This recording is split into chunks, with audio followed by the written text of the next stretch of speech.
कि 4 स्थान ऐसे हैं समाज में जहां हम बिना बुलाए भी जा सकते। पहला स्थान माता पिता का घर ही है, जहां उनकी कन्या उनका संतान जो होता है वो बिना बुलाए भी जा सकता है। दूसरा घर कौन सा है? बोले महाराज मित्र का घर। मित्र के घर यदि कोई प्रसंग हो, आपको नहीं भी बुलाया है तो आपका अधिकार है, एक मित्र होने के नाते आप जा सकते हैं। तीसरा घर कौन सा है? बोले गुरु का घर। गुरु के घर में कभी भी आज्ञा की परमिशन नहीं चाहिए महाराज, उसके लिए यह नहीं चाहिए कि जब गुरुदेव आपको निमंत्रण भेजे तभी जाना है। बोले गुरुदेव नहीं भी बुलाए तो भी आप जाने के अधिकारी हैं। चौथा स्थान कौन सा है? बोले भगवान की कथा। यहाँ पर आपको समिति ने बुलाया नहीं बुलाया, बोले राम जी किसी की पर्सनल प्रॉपर्टी थोड़े ना है महाराज, राम जी तो सबके हैं, हम राम जी के राम जी हमारे हैं। इसलिए दुश्मनी इंसान से होती है, शत्रुता मित्रता इंसान से होती है, भगवान से तो सिर्फ भाव और प्रेम होता है। इसलिए भगवान की कथा में अगर कोई ना भी बुलाए,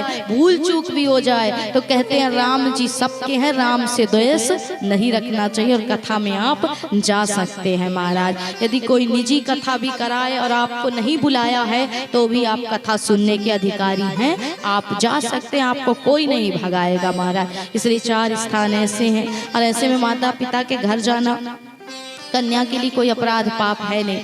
मैं आपको समझा रहा हूँ लेकिन नहीं मान रही हैं तो जाइए और आगे आपका निर्णय। कहते हैं भगवान भोलेनाथ ने सारी सामग्री बांधी, गढ़ों को साथ दिया और माता सती नंदी पर सवार होकर के दक्ष के उस यज्ञ स्थली में पहुंची। कोई नहीं मिला, सिर्फ माँ ने एक हृदय से लगाया और माँ ने ही सती के थोड़े विरह के उस दुख को शांत किया। कहते हैं उस समय जिस समय सती मैया दक्ष की यज्ञ स्थली में पहुंची हैं, उनको ये बात बुरी नहीं लगी कि मेरे पिता ने मुझसे बात नहीं की, मेरे पिता ने मुझ पर ध्यान नहीं दिया। बोले उनको ये बात बहुत बुरी लगी कि आज यज्ञ हो रहा है और यज्ञ में मेरे पति को भाग नहीं दिया गया।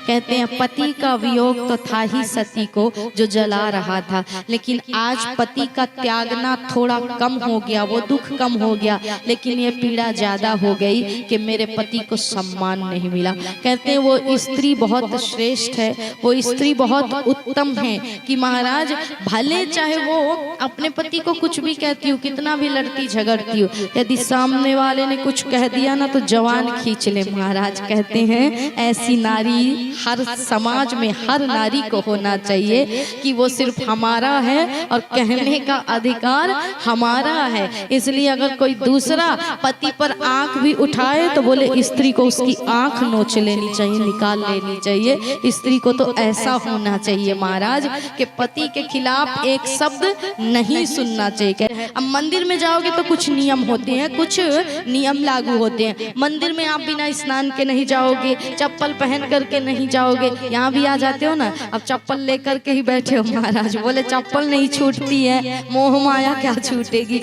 यहाँ 5 रुपया 10 रुपया की चप्पल नहीं छूट रही है, 50 रुपया की, बोले मोह माया क्या छूटेगी।